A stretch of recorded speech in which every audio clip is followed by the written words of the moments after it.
Ini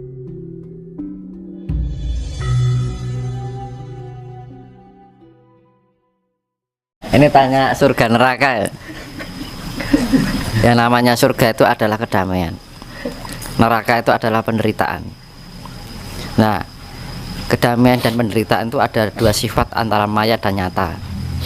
Kalau surganya dunia itu ya kita merasakan tentrem, kedamaian.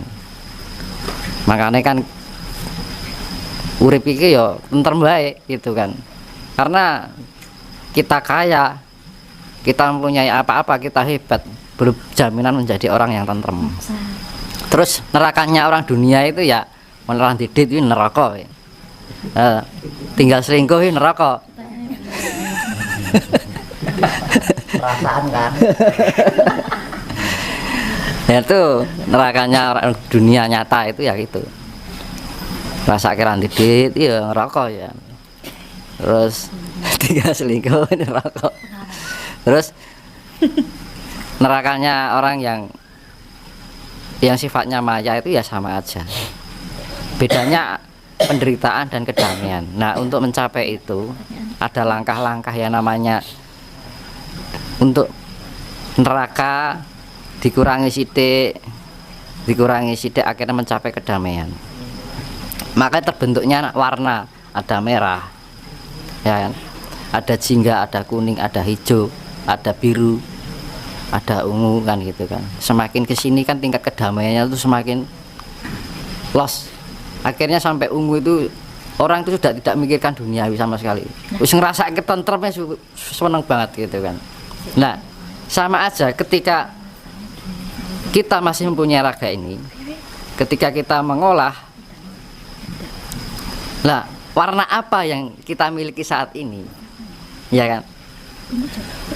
Nah ketika raga itu sudah nggak ada di alam maya nanti, ya nanti ditempatkan di dimensi, nah, misalkan warna kita jiwa ini, yang namanya opsil jiwa.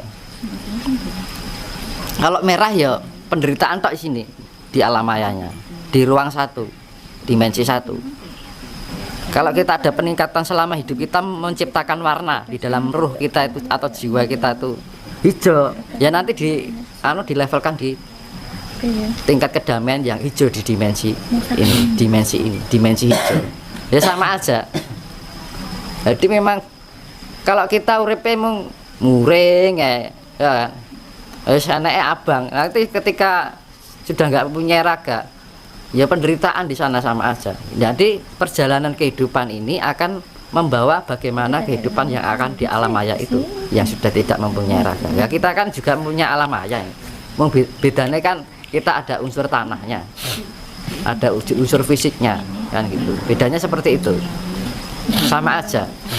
Nah ini kan kalau selama mempunyai fisik ini warna itu masih bisa dikembangkan dengan diri kita sendiri.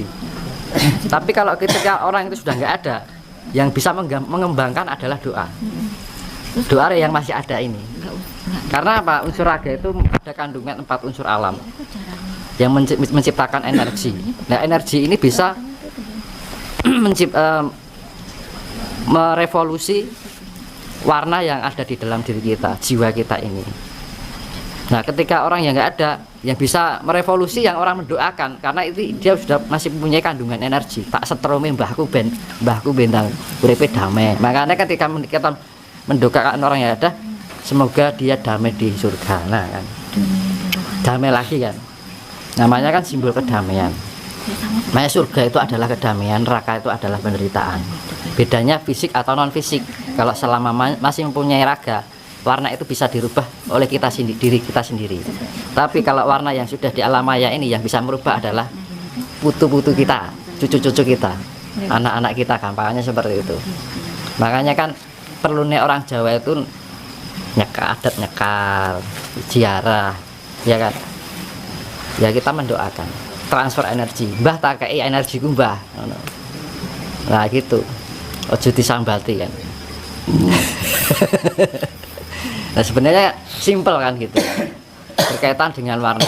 Makanya kan warna itu ada 7 Mejiku Hibiniu.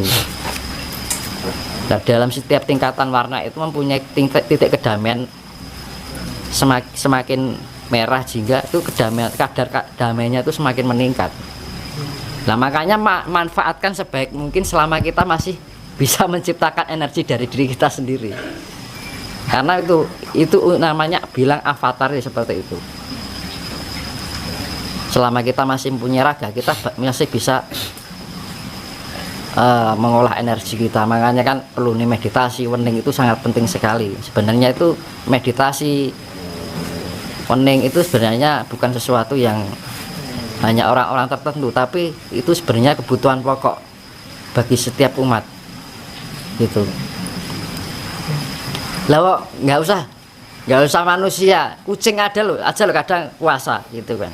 Ini loh, kucing itu kadang prihatin juga, hewan, anjing. Kita nggak tahu, masa kalah karo itu kalau hewan itu bedanya pakai naluri. Tapi kalau manusia itu lebih menggunakan akal. Makanya manusia diberikan akal dan budi kan gitu kan. Lah tinggal kita menggunakan akal kita enggak, tinggal kita menggunakan budi kita enggak. Kalau kita enggak memakai, berarti kan setara dengan itu kan itu. Makanya kan selama kita mempunyai raga fisik ini, kita manfaatkan sebaik mungkin. Oke, warnaku kok hijau, tak kayak biru ya, nah gitu. Gampangnya seperti itu. Nah dengan naiknya biru, nanti biru apa dari kuning ke hijau, tambah ayam tentrem, meningkat lagi ke biru, tambah tentrem meneh, ke biru ke ungu, tambah tentrem meneh kan gitu. Jadi makanya tingkat spiritualitas orang yang sudah mencapai level warna yang lebih tinggi, anaknya gue santai, narimo, dipisui nggih, matur suwun kan gitu kan. Dia apa-apain orang yes. Makanya kan orang Jawa mengajarkan mongis ngalah wae kan. Narimo.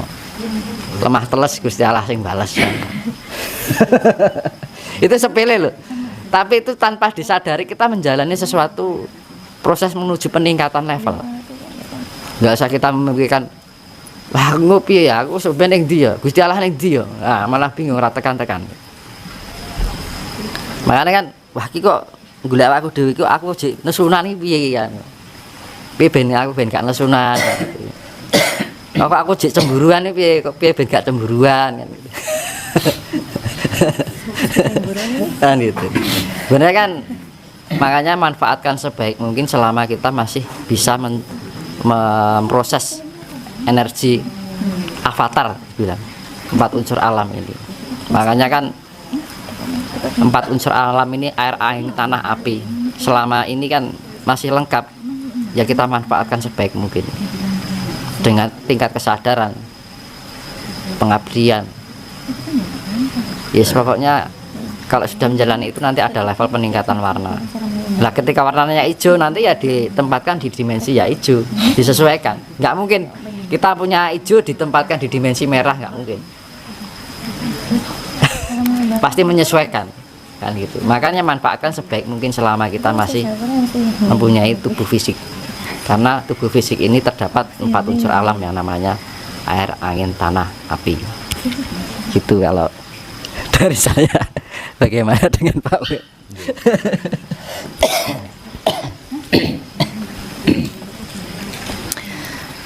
Saya ada kata-kata spiritual. Tuhan yang selama ini kita pahami itu berkata, kemana engkau menghadap, di situ wajahku. Barang siapa mengenal diri, dia mengenalku.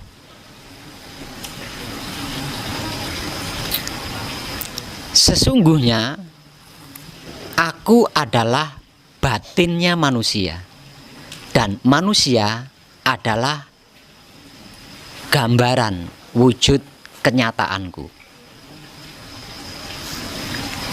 Itu Tuhan yang selama ini kita pahami berkata seperti itu. Jadi silahkan panjenengan simpulkan sendiri. Lah terus kalau saya berkata dengan tadi loh ya, dengan yang sudah saya sampaikan tadi, kalau saya berkata Tuhan itu maha kuasa, panjenengan setuju enggak? Coba jenengan setuju enggak? Kalau saya katakan Tuhan itu maha kuasa, kalau saya katakan Tuhan itu maha langgeng abadi, panjenengan setuju enggak? Setuju. Kalau saya katakan Tuhan itu maha kaya, panjenengan setuju enggak? Kalau panjenengan setuju, lah terus kaitannya dengan yang saya sampaikan tadi lah. Silakan panjenengan mengambil kesimpulan sendiri.